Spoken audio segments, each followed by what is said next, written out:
Hello Shereena, Pappan തന്നെയാ. എന്താ ഇത്? ഇപ്പോഴാണോ തമാശ കളിക്കുന്നത്? ഞാൻ ഉറങ്ങി വരികയായിരുന്നു. അങ്കിൾ ഉറങ്ങിയോ? ഉറങ്ങിക്കാണും. വിളിക്കണോ? വേണ്ട വേണ്ട, ഞാൻ അങ്ങോട്ട് വരിക. എനിക്കെന്തോ ഒരു സ്വസ്ഥതയും കിട്ടുന്നില്ല. ചീത്ത സ്വപ്നങ്ങളൊക്കെ കാണുന്നു. എന്ത് സ്വപ്നം കണ്ടാലും ഈ പാതിരേക്ക് എന്റെ പപ്പൻ ഇങ്ങോട്ട് വരണ്ട. ഷെറീന, ഞാൻ പറയുന്നത് കേക്ക്.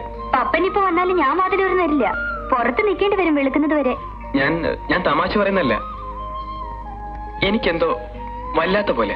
അതിന്റെ കാരണം എനിക്ക് മനസ്സിലായി. പ്രേമം മൂത്തുള്ള വട്ടാണ് പപ്പന്. നോക്ക്, വലിയ ഡിമാൻഡൊന്നും കാണിക്കണ്ട. വേണ്ടി വന്ന കല്യാണ ദിവസം വരെയും നിന്നെ കാണാതിരിക്കാൻ എനിക്ക് കഴിയും. സത്യം? 100 വട്ടം സത്യം. അല്ല, വഴിയിൽ വെച്ചിനെ കാണുന്ന പോലെ കണ്ടാലോ? വഴിയിൽ വെച്ച് പോലും കാണില്ല. ബെറ്റ്. കല്യാണം വരെയുള്ള ഒരാഴ്ച പപ്പൻ പിന്നെ എവിടെ കഴിയും? അതെന്തിനാ നീ അറിയുന്നേ? അജ്ഞാതവാസത്തിലാവുമെന്ന് കരുതിക്കോ. പക്ഷെ കല്യാണ പന്തലിൽ മുഹൂർത്ത സമയത്ത് പപ്പനെത്തും. അതിനു മുമ്പ് നമ്മൾ തമ്മിൽ കണ്ടാൽ എന്റെ പേര് പപ്പനെന്നല്ല. ഓക്കെ?